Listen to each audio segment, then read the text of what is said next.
Hi everyone, welcome back to the Love and Lace YouTube channel. Today I'm making the Livvy without the underband, so that's view A. You'll need 2 pieces of swimwear fabric, one for your outer and one for your lining, your pattern pieces ready to go, a rotary cutter, a fabric pen or some tailor's chalk. I've got my pattern weight and my cutting mat, and you'll also need some small embroidery scissors or a stitch unpicker. You'll also need some natural rubber elastic for swimwear, and I recommend 6 to 8 millimeters. That's about 1/4 inch to 3/8 of an inch. That's available to purchase at loveandlace.co.uk.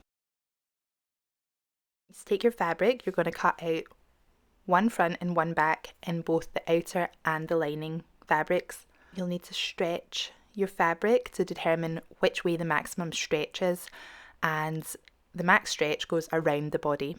Make sure you follow the cut and fold instruction if you have that on your pattern. If you're printing at the copy shop with the A0 option, you won't have that. It'll just be cut one front and cut one back.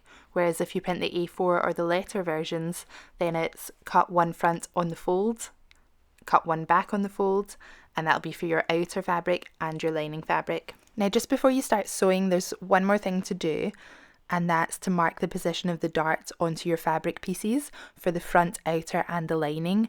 So I like to use a bit of tailor's chalk for this. You can use a fabric pen as long as you mark the point of the bust. Now that we're ready to start sewing, just make sure that you have your 1/4 inch rubber swimwear elastic to hand, along with a seam ripper or some embroidery scissors. First up, we'll sew the bust seams. So start by folding your front outer piece right sides together to allow you to stitch the length of the dart. And you'll sew from the bottom of the garment, ending just where you marked the bust point.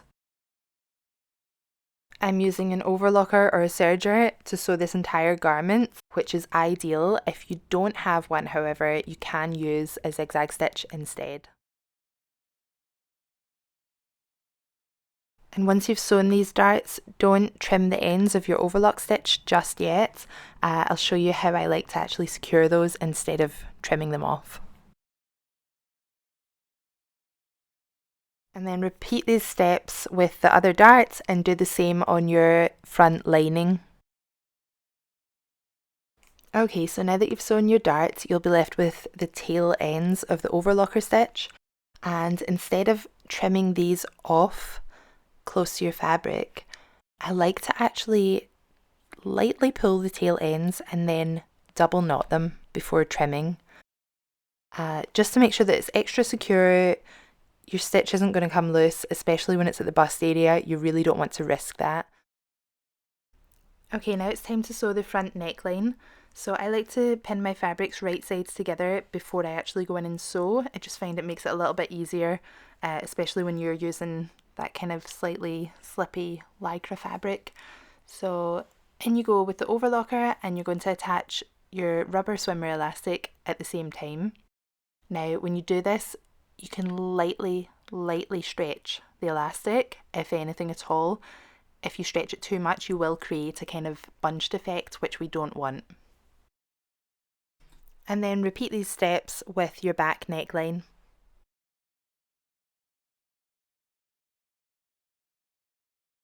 Now it's time to sew the shoulder seam. So open up your fabric so that you're able to place your shoulders right sides together. And you want to make sure that you're matching up your outer fabric to outer and your lining to lining. Then you'll stitch straight across the shoulder seam with your overlocker, and there's no need to attach swim elastic here. Next up, we'll sew the underarm seam. This is what I call a rolling method. So to sew the right hand underarm seam, I'm going to open it up at the shoulder like so. And then from the left hand side of the garment, I'll start rolling, and I'll roll up that fabric until it sits on top of the right hand shoulder. Now I can fold over the fabric on the right hand side so that the lining and the outer pieces meet at the underarm, and I can pin the length of that seam before I go in and overlock it. Again, you'll attach swim elastic as you go.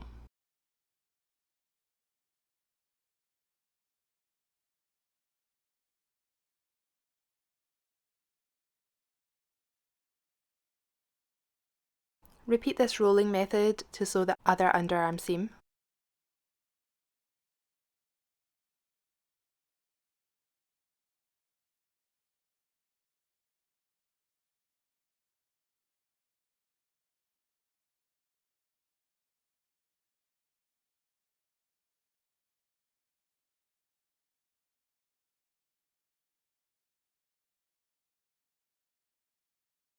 Before moving on to the next step, if you haven't already done so, unpick 4 to 5 centimetres of the seam at the centre back. This will allow us to reach inside the garment to pull it back to right sides out in the following steps. Okay, now in order to sew the front underband seam, I'm going to repeat the rolling method, this time rolling up the back of the garment until it reaches the front, wrapping that front fabric around and pinning the underband seam before I go in and sew, attaching the swimwear elastic at the same time.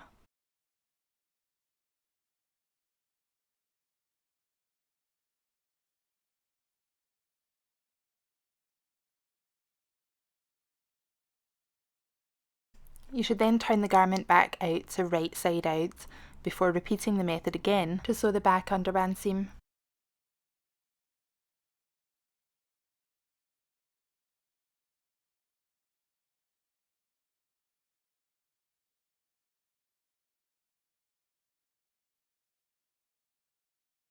And again, turning the garment back to right side out, we'll get ready to sew the side seams. This time, in order to sew the side seams, we'll reach in through the hole at the centre back of the garment that you unpicked earlier to grab the fabric at the side seam. Make sure that you keep the fabric outer to outer and lining to lining, and it should be right sides together as you sew that side seam in around. And again, there's no need to attach swim elastic here.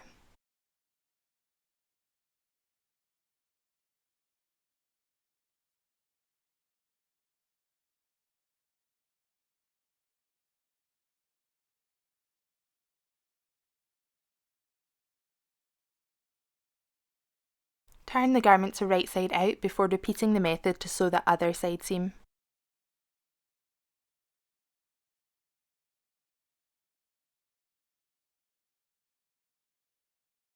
All that's left to do is to blind stitch the hole at the centre back, and that's you done. Don't forget to tag at loveandlace.diy in your social media posts, and please like and follow, it really helps me to grow this channel. If you'd like to try making view B of the Livvy top, I have another tutorial for that and I'll link to it below.